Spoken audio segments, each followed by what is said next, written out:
So our first session with Virginia Commonwealth University, we're going to hear from David Patrick, Director of Budget Analysis and Financial Planning at VCU. David is the director at VCU, where he's worked for over 9 years. He has extensive experience in financial management and strategic planning, and he's, of course, dedicated to optimizing resources and supporting the university's mission. We're going to learn a little bit more about how he and his team are doing that here. He's joined by Brian Brennan, who's a budget analyst and an alumnus of VCU. He brings 7 years of higher education experience to this role, working in areas of financial aid, scholarships, and financial analysis. And of course, utilizing the Synario platform, as we'll take you through today, he supports the strategic planning initiatives of the university, development and forecasting of VCU's, of both the university and the auxiliary budget units. So with that, I will go ahead and pass it over to David and Brian. Good afternoon, everyone. Thank you for the introduction, Michael. As mentioned, I'm David Patrick, and I'm here with Brian Brennan from VCU. I'm going to start with some background on VCU and why we started utilizing the Synario platform before passing it off to Brian, who's going to be able to go in the model and show you some of our usage cases.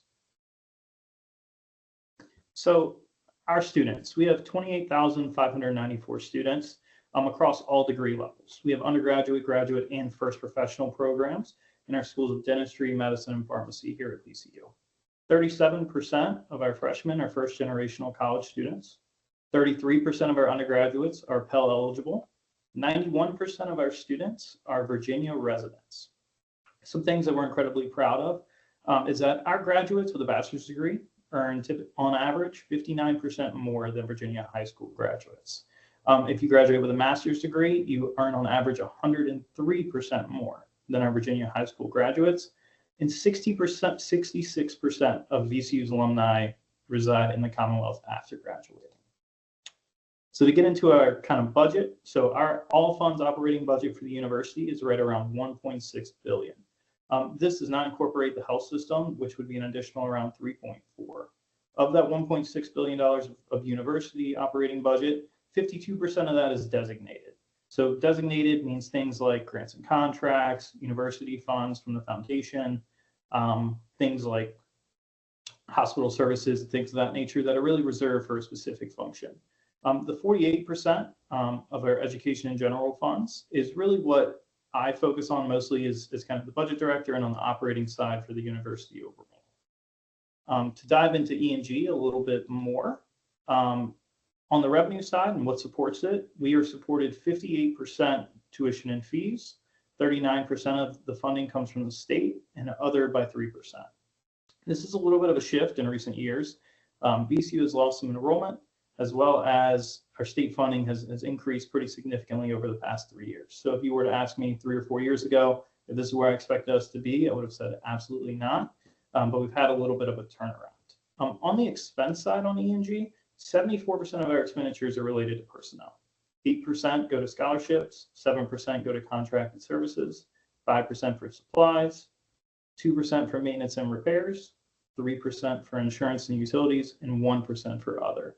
We show this kind of chart and slide a lot to the board, to leadership overall, to really show the impact of inflation and enrollment losses had on the university over the past few years.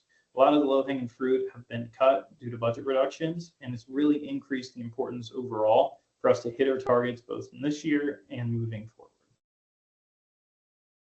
So that kind of brings us into why did we start using Synario in the first place? One of the largest readings was we had credit ratings meetings with Moody's and S&P every year. This is kind of a collaboration between the budget office, the Treasury office, the controller's office, and our Office of Academic Affairs.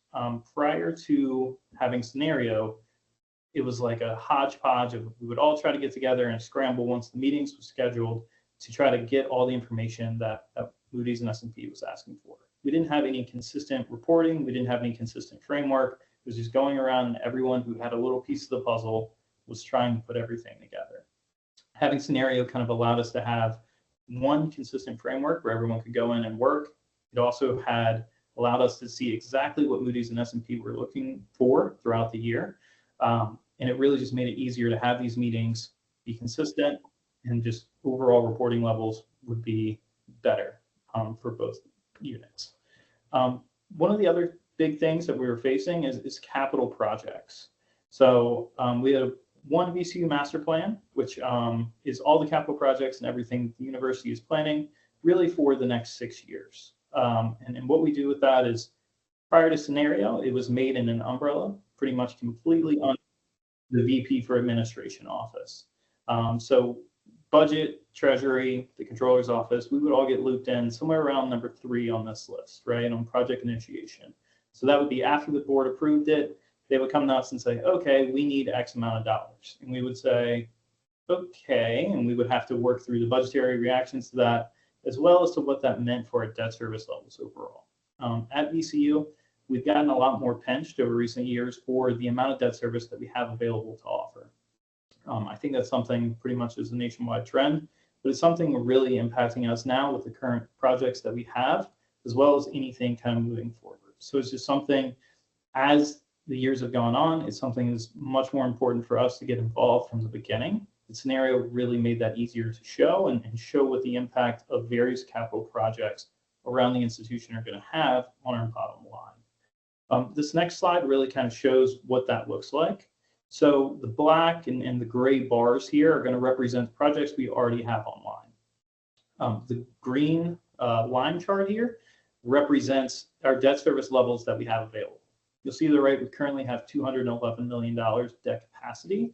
But you can see if you're looking here, that debt capacity pretty much goes to zero somewhere around 2030, right? Maybe even a little earlier, and then 2029. That's due to the fact that we have some new projects coming up with housing and new dorms. So what we're trying to work on is getting leadership to really prioritize and strategically pick which projects we're going to move forward. We can no longer kind of do everything that we want to do. It's you have to pick 1 or 2 things and be able to do that really until 2035, where we have those pinch points. So this is something that Synario has kind of allowed us build to be a little bit more strategic and prioritize those needs across the institution moving forward. And with that, I'm going to go ahead and pass it over to Brian Brennan, who's going to be able to go in the model and show you guys a little bit more of what we're using as far as some tuition and the modeling on the operating side. Great. Thank you so much, David. Just going to go ahead and share my screen quickly. And yeah, so like David said, I'm going to sort of go through and talk about all the ways we use Synario for, things like budget planning, capital planning, but really overall just kind of connecting our budget function with Treasury, as well with overall finance leadership. So I maintain the model officially, but I work with the team, David, and some of our colleagues in the Treasury office to kind of keep an eye on things like cash throughout the year. But also we've created some nice reports and charts that we can present to leadership. And like David said, like in the past, we didn't really have one place we could go to sort of see all the information we needed. So, as a tier 3 institution, being able to issue our own debt, Synario is really a value add for us to sort of just kind of get all of our data for the fiscal year, usually around this time as our draft financial statements are coming out, and just kind of getting everything ready so we can start planning for, the next 2, 3, 4, 10 years. So what I'm going to show here in the model, we're just going to sort of slowly build up from the budget side of things, and then how that connects to our financial statements, and then how that kind of flows into what Treasury is looking at on their side as far as monitoring our cash, and as well as our scores with Moody's and S&P through the year. So David, if you want to jump in during this at all, have anything to add, let me know. If anybody has questions, I want this to be, conversational. We can kind of pick these slides apart. So, all right, so we're going to start with just a pretty basic tuition summary chart that we use to sort of look at our tuition for the upcoming fiscal years. So it's a bit modified for the presentation today. Normally this goes out like 10 years, but we shortened it a little bit. We also have some FO tables in the background that typically drive this chart. At VCU, we have different tuition rates for undergraduate, graduate pharmacy students, medicine, dentistry. So we can get really granular about, like, if tuition will go 3% up for undergraduate, but stay flat for medicine. We can get really detailed in that regard. But for today, I just want to kind of keep it simple. And we built in this, pretty crude tuition rate slider, so you can just see how the financial outlook changes in the out years as we sort of mess with this. And the same thing with the chart here. We can look at, our revenue makeup on the tuition side of things. So in the budget office, obviously our tuition is our main driver of revenue. So this is a really good starting point for us to kind of just see everything listed out. An approximation of our tuition revenue on a cash basis, prospectively. We have our tuition rate increase kind of listed down here. Like I said, typically it's a little more granular than just 3% or something like that.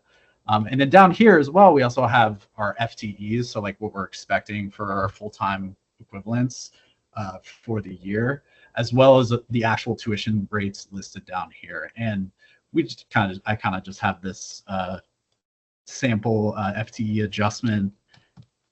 Typically, this would run in a background FO table, but we can adjust FTE as well as tuition to just sort of see how things change.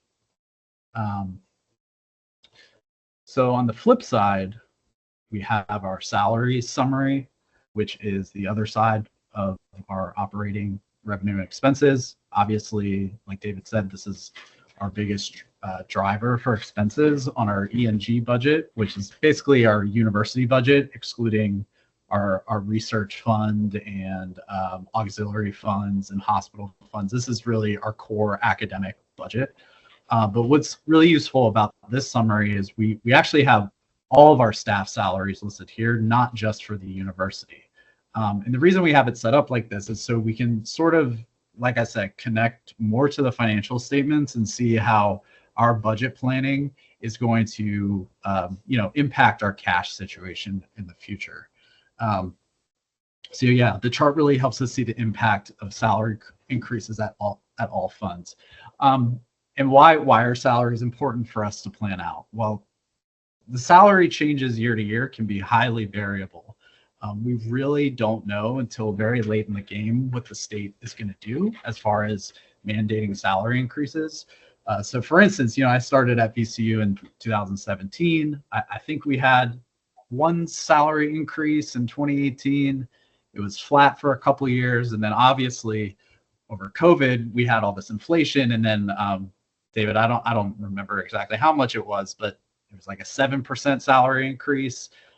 Last year we had a 3% increase, and then the year before that we had like a mid-year 2% increase. So it's kind of all over the place, and we do really need a way to track our salaries and see the impact that's going to have on our budget overall. So much like the tuition for today, typically it's a little more complicated. We can adjust the salary change differently depending on the staff type. We have a couple of staff types here at VCU. We have university staff, classified staff, faculty. I'm not going to get into the details of that too much, but just for simplicity, we just kind of have this salary change slider today that, shows you how things will change in the out years depending on different situations. So I'm going to stick with a 3% salary some increase assumption for this upcoming year, because that's typically what we see. I think I got everything here. And Brian, I'm going to add a little bit on here, but so for us, the salaries is really a huge variable piece because the state sets salary levels. Here in Virginia, there's a lot of change between when the governor proposes his budget and the final budget that gets approved. So between crossover, the legislative branch, and they negotiate between the governor's office, and there's a lot of change that happens in between December and really up to April, May, June, right, when we're supposed to have a finalized budget. A few years ago, the budget in Virginia wasn't passed until September, right, which is after the fiscal year beginning for us. So having a tool like this that allows us to model out really variable rates, because things come out and it's like, it could be 2, could be 3, could be 4, could be 5. What do we look like for every scenario? And our board and leadership really are kind of accustomed to at this point, being able to see things on the fly and say, well, if it's 4%, this is what we would need to raise tuition rates, or this is what we would need to increase our overall enrollment in order to cover that. And this kind of tool here allows us that flexibility to do that. Right. Yeah. And in the past 2 charts that I just showed for you all are mostly just kind of summaries. I'll get into how this all ties into our overall picture. But adding to that, it's very useful to see here, like, how much is a 3% increase in dollars? And we kind of have that all laid out here on the benefits side of things, but also on salaries. And the benefits is derived off of historical data. So I'm going to go on to our next chart that we use. And this is kind of where everything comes together on the budget side for us in the budget office. And that's our 3-year financial plan. So David originally developed this, kind of lived in an Excel sheet, as I'm sure many on the call are familiar with. Updating Excel financial models can be pretty tedious year to year. It's pretty easy to mess up. So we decided to move everything into Synario. And this is just part of our yearly process, just keeping this updated as we're going through the budget process. So just to be clear, typically we like to show the next 3 years. For the purposes of this presentation, we did keep fiscal year 25 in, because this is what we actually ended up doing in our university budget for the year. So we do have an extra year here, if you're wondering why there are 4 years on my 3-year financial plan. But basically everything I just talked about with regards to tuition, I didn't get into fees, but fees we have another table for that as well. And then what David was saying about the state revenue, we kind of track here in this projected revenue side of the financial plan. As salaries are mandated to increase, we do get some state support for salaries. So that's kind of built in here. You can see as salaries increase, the state support revenue goes up. So it's pretty comprehensive in that regard. And clearly, our bottom line changes as these 2 main variables change. You raise tuition, wow, we've got a big surplus. We keep tuition flat, then we could have a deficit with a 3% salary increase. That's a very basic way of showing how this works. But it's really easy to go in here, kind of update our FO table for the projected expenses and kind of play around with different scenarios. We can build alternative scenarios, obviously, that has a maybe a more conservative projected expenses for the upcoming year. But yeah, like I said, this 3-year model is really what we use to prioritize our needs, build the overall budget, and then communicate that to our leadership team. And yeah, it's much easier than Excel to just kind of come in here and be able to change all these variables. So I'm going to get into next, just take a brief pause. If Dave, you have anything to add or questions, but we're going to sort of pivot into the financial statements next. I'm happy to elaborate on this one a little bit. So like what Brian said about, the origin of this being in Excel is very true. And previously, when we would go in front of the board or in front of leadership teams, I would be running the model live, and they would be offering different changes and different ideas, right? And at that point, you're crossing your fingers, you're crossing your toes, and you're hoping the whole spreadsheet doesn't turn into an error message, right? And this has really allowed us to have consistency. When he talks about prioritizing the needs for the university, I really think the strength of this is in the expense side of it. So this time of year, really November 1st is our deadline for any unit to request upcoming expenses for the following fiscal year. So this allows us to go in, put all of those in and say, okay, if you fund everything, we would need a 5% tuition rate increase, and we would need $25 million from the state, or whatever that may be, to balance. And then our leadership team goes through and selects, where they're comfortable with the tuition rate, where they're going to be comfortable with the state projections this early in the game. So then it allows them to go through and strategically say, okay, we're going to fund this, this, and this, right? And we're going to push this off a year. We're going to try to use a different funding source or however that may work, right? So this is really kind of the culmination of the work we do in the budget office all year, really starting from July 1 to June 30th. And it just represents a consistent place for leadership to go and say, well, where are we today, right? And how are we looking today with where we're going to land next year? Are we going to have to make reductions? Are we going to have a little bit of surplus to make some strategic investments? Where are we going to be, right? Then on the other side of this, being in the budget office, we work with E&G more than any other fund type, right? And I may have a degree in accounting, but I hold my hat on the fact that I'm not an accountant overall, right? So understanding how our E&G decisions impact the overall financial statements has always been a little bit of a mystery, right?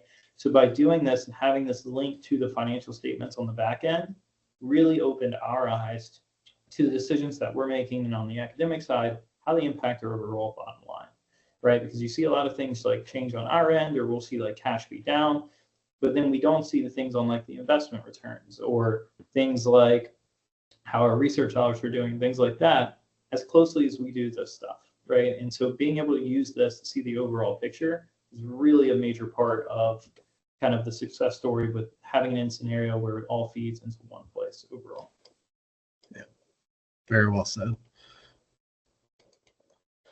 All right, so zooming out a little more, we're going to kind of get into how we connect on the cash side of things with Treasury and other stakeholders and leadership. And we have this financial statements view that also is very helpful for us as an institution in other ways outside of just budget planning. So I have everything collapsed here, but this chart actually, it's pretty massive, and we project out pretty far, typically 10, 11 years prospectively. So I have everything collapsed now. You can see I could get into all the different components on our statement of net position and our statement of revenues, expenses, and change in net position on our financial statements. And what's really nice about this is in the past, like David said, we don't really, in the budget office, we haven't really thought in terms of the financial statements and cash and capital planning. And what this chart and view really allows us to do is see not only our financial statements for this year, which is helpful in itself, but seeing how we could potentially project our financial statements. Obviously, it's hard to do that, but we do it the best we can. We have a bunch of FO tables built in for assets, liabilities, and different assumptions for growth. But everything I just talked about with tuition and salaries is all tied into the financial statement. So we don't have, we have the same logic driving all of this. So if we update something on the budget side in salaries or tuition, it's going to show up here on the financial statements under our operating revenue. So that's all going to be in here under our tuition and fees. It's going to be baked into this number here. Same thing with our compensation as far as our salaries and benefits. So that's where this all kind of ties together, and it's really nice. So around this time of year is actually when I'll get the financial statement drafts for the previous year. So right now I have fiscal 24, but a lot of this is making some assumptions based off of fiscal year 23. In the coming weeks, I will be working with Nishant and the Synario team, getting our financial statement data up to date. And then our Treasury team comes in. They kind of pull what they need from the financial statements, and they start updating FO tables on their end that drive some charts that I'm going to show you in just a moment. So this is kind of where the financial statements is where we start collaborating a lot with Treasury. They'll let me know if I've messed something up as far as the data, because it's going to impact them. Something this year I didn't quite put in our scholarship allowance incorrectly, and that impacted some other charts we have with our scorecards. So, but yeah, this really helps us see the whole picture. And again, we can use something like this for leadership if they want to get into the financial statements. We don't have to do something like going to our website and looking at the previous financial statements and 100-page PDFs listing all this information. We have it all here, and it's very easily viewable. So I'm going to now move on to, and just to finish here, we do show our change in net assets. This is kind of a big driver for us, because this is most representative of our cash position. So we're a public institution. If you notice, our operating surplus is actually a deficit most of the time, and where we make up for that is the state appropriations that we get, which shows up as non-operating revenue. So our change in net assets is really what we're looking at on a year-to-year basis. So that's kind of what this chart is showing here. And Brian, just to add a little bit here as well, this section here is not possible without creating additional synergies between Treasury, the Controller's Office, and the Budget Office, right? So we all have different areas of expertise with everything that rolls up into this. And just having the platform itself has allowed us to really create those synergies. We meet quarterly to go over things. It just allows everyone to be a lot more informed with what's going on at the institution and how it's impacting us in different ways. Changes in like GASB and different things that are really going to impact the financial statements, or things like from a budget office lens, I would have never known without being a part of this overall. Right, absolutely. All right, so when we first started using Synario, like David talked about in his presentation, one of our goals was to create a scorecard for when we would meet with Moody's and S&P. So as a tier 3 institution, we can issue our own debt. We received ratings from both of these agencies, and we really needed to, rather than go to different stakeholders at the university to get information, we needed kind of one place to keep track of how we were doing with these different metrics, to sort of get an idea of where we were going to land insofar as the ratings year to year and going forward. So again, this is mostly something used by Treasury, but obviously we use this for high-level leadership meetings. Recently, we met with Moody's and we utilized these scorecards to kind of get an idea of like the message we were trying to convey in our presentation to them. So yeah, the scorecards, we leverage them in two main ways. It helps us understand what the ratings agencies are looking for, first of all. Help me just kind of understand what goes into all these ratings myself. And it helps us see how the ratings are impacted given different financial scenarios. So that's kind of what I'm going to show here. Everything I just talked about, again, keeping it very basic with the tuition and salaries. Obviously, in a real use case, it's more complicated than this. But these ratings will change depending on what we budget and what shows up in our financial statements. It's all the same logic, and it's connecting to our scorecards here. So, as I change tuition, you'll see our adjusted operating revenue change. And then in a moment, I'll show you how the ratings change. But you see, all this stuff will change here depending on, what we're planning for the upcoming year. So again, Treasury updates most of this stuff here. The 6 factors on the Moody's scorecard, there's, I believe, 4 quantitative metrics that they go pretty in depth on, as far as like, typing in like the cash we have on hand, different metrics. And then there are these 2 qualitative metrics as well, that I think we just kind of make assumptions for, but we can adjust, if these factor 2 changes and factor 6 changes, we can create different scenarios with that as well. Same thing for the S&P. They have a different formula for their ratings, but same logic here. So these charts down here, just want to briefly show you. We have a base scenario for example, I'll just show you the Moody's chart. We have a base scenario of what our rating is expected to be in the upcoming years. So right now I have it set at 3% assumption for tuition rate change. So if we were to raise tuition next year 3%, and if salaries were to go up 3%, we're still on track with our base scenario. Now, if I change this, things start to change. So again, a very basic example, and there's a lot more that goes into this in real use cases, but something just like salaries and tuition changes can really impact what we're projecting in the years going out. So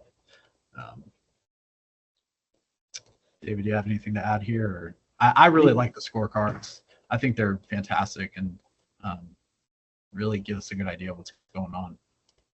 The other really big part of the scorecards is putting the capital plan and potential capital projects in background tables and seeing how it's going to impact us overall. So with our debt service ratio being as close as it is, that's something that we really struggle with our meetings with the rating agencies, and it allows us to be able to input all those things and show leadership really the impact of the decisions they're making in the future. So everything Brian mentioned is absolutely true, but for me, the capital portion of this has been a huge benefit of leaping in the VP of administration and having everyone kind of focusing on the same task. Yep. All right, and then last, I have one more report similar to the scorecards. It's in the same spirit of what David was talking about with capital planning. We in the past needed a tool to sort of monitor our ratio for annual days cash on hand and our monthly days cash on hand. So that was another goal going into when we first started using Synario, was to just kind of get, it's a pretty basic chart to be able to track this and show it to leadership when we needed to, and use it for our capital planning going forward. As I've mentioned a couple of times, it's important for us as a tier 3 institution to monitor these ratios. To be perfectly honest, I don't really, the budget side of things outside of, we talked about with the tuition and salaries, creating different situations that impact our operating revenue and expenses. This chart here, as far as I understand, the Treasury team uses a lot when they're looking at our internal bank, and if we have a unit at the university who wants to do an internal loan with centrally with the Treasury, they'll look at this to sort of play out different scenarios, like, hey, if we make this internal loan, what is our cash on hand going to look like, and how's that going to flow into our scorecards and our ratings potentially. So yeah, that is all I have as far as what we wanted to show you in our model for different use cases. I'd like to emphasize how helpful Synario has been kind of bringing our finance team together and understanding how what we do impacts the other, helps with strategic planning and communicating to leadership. So I'd love to hear questions if the audience has any, or any final comments. So we do have a fair number of questions here that we'll want to go through. I would like to maybe start off with one of the themes that you've brought up throughout, that each of you have brought up throughout the sessions here. You quoted, you coined the term synergies as kind of bridging the gap a little bit between budget, finance, and treasury. I'm wondering if you could just maybe talk a little bit more on that front and what it's meant for the university. Is this a relatively new kind of type of synergy that you're looking at here, or is it kind of improving an existing process? What does that collaboration look like, maybe particularly with treasury? Have you learned any takeaways based off of that? Yeah, absolutely. So those synergies are certainly newer. So we've been working towards them probably for about 5 years as an institution.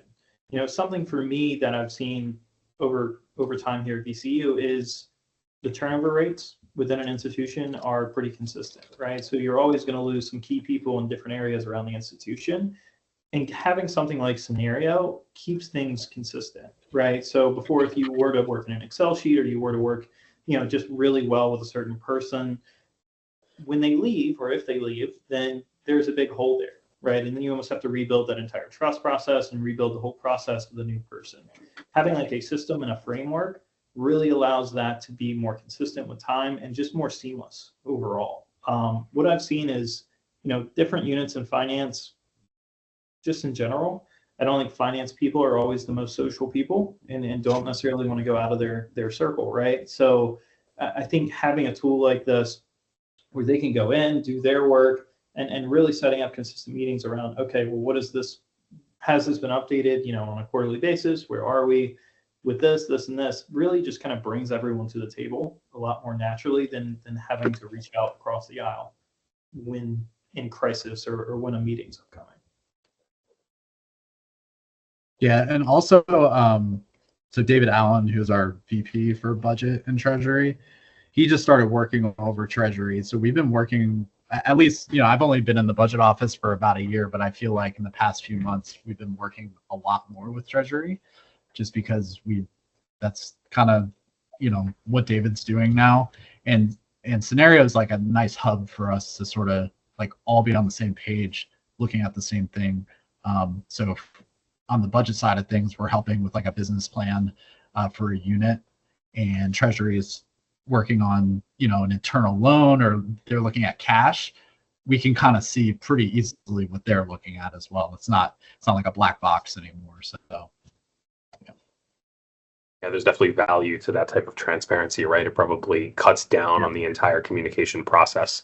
I am curious just on that front, and you both brought this up a little bit, just around kind of using spreadsheets as a communication tool and the risk of having an error message pop up. It sounds like maybe you may have had some experiences with that prior. If you had to kind of draw a comparison in terms of efficiencies or maybe just in, level of confidence in what you're communicating to leadership, can you draw that type of comparison between the two processes you had? Yeah, Excel is obviously extremely flexible, and you can build things very quickly and you can change things on the fly, right? Yep. But the risk you run is that a formula is wrong. We're not doing what exactly you think it's going to do, right? So I would say Synario has, made us almost slow down a little bit from just doing things completely on the fly. It's still very doable, but when it is, it's much more methodical, right? And I have absolute confidence when we're putting things in the system that it's correct, right? Versus when you're in a meeting and someone's going, well, what does this look like? You flick something in Excel and you're like, I think it looks like this, right? But that level of confidence just is much, much greater with having things in the Synario platform overall. Yeah, I hear you. So we kind of talked about just presenting to leadership in general. I am curious, and we see the little bit of a trend here as well. So I'm just curious if VCU has been exposed to this at all. When you're presenting to leadership, is there a portion of leadership that you're communicating with that maybe is less finance disciplined or focused? The idea there is, you might be working with folks who just maybe aren't in the weeds and are less familiar. Can you speak on that at all, and your experience leveraging, kind of optimized modeling to get to those folks? Yeah, absolutely. So I would say 90% of the people we work with are probably not necessarily finance focused, right? So in the budget office, our primary consumers are the provost, the board, and the deans of the schools and colleges, right? So when we're building these models and things, it's really easy to have them simplified instead of having like super granular, elaborate Excel spreadsheets, right? So you're able to see if this happens, immediately this is what drops the bottom line, right? Or increases the bottom line. It's not something where you kind of go through and you say, well, if we adjust this one little thing, this may happen. It's much more high level, and it's much more transparent overall with the information that they're seeing and what they want to see, right? So looking at the bottom line and the bigger picture is really kind of what our board cares about overall, right? What is this going to do for our ratings? What is this going to do for our financial statements? How is this going to look? We're able to do that extremely quickly and extremely confidently that it's going to be accurate. Gotcha. Yeah, thank you. You mentioned a couple of times here keeping things high level, particularly for that audience. You did show earlier on the screen, obviously, the different levels for tuition and enrollment, but also just in general around salaries and compensation. And you made the point, you kept it high level intentionally. I am curious, basically, What was the reason for that? How deep, how did you decide on that level of detail for something like compensation, which, at least traditionally speaking, for those who are finance oriented here, knows that can get pretty complex and pretty tricky pretty quickly? So that's a great question. I'm going to stick with the enrollment piece to start. So we are an RCM school. So all of the schools and colleges are responsible for their own enrollment. What we did 3 years ago was, prior to the fiscal year, we went and met with every dean at every school, went through where they currently were with enrollment, and asked them to project out the following year, right? Positive or negative. What we ended up getting was extremely optimistic projections that we built into the budget, to be 100% transparent. By building those optimistic kind of projections into the budget, we undershot our budget the next year by $6.5 million, right? So it was clearly a test case of, you went super granular. We met with all the deans, we met with our Office of Strategic Enrollment Management, and we shouldn't have done that, right? So it was kind of like lesson learned. We're going to keep this at a much more high level moving forward. So now when we're projecting enrollment, we're doing it all at the university level, right? And this year we're projected to be within like 0.3% accurate, right? So we built it at a very granular level. I would say almost as a university, we're pulling back a little bit, right? So we're doing more high level projections that we're very confident in, versus going granular and saying, School of Pharmacy, how many students do you think you're going to have this year? Right, because we were certainly burned by that in the past. Yeah, I hear you. It's almost like if you're able to kind of establish the level of confidence at that higher level, I don't want to say reduces the need, but maybe makes the need for the lower level of detail to establish the confidence a little bit of a quicker exercise to get through. So that's good. I mean, it sounds like a huge improvement for the university. Now, you did mention enrollment here. I am curious, just because it happens to be a hot topic across the industry and with higher education, particularly around, speaking to the enrollment cliff here. Maybe less modeling focused, but maybe it is.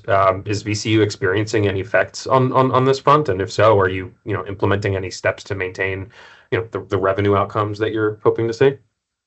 Yeah, so we are currently not seeing a whole lot of effects. We actually had enrollment drops pretty significantly under COVID.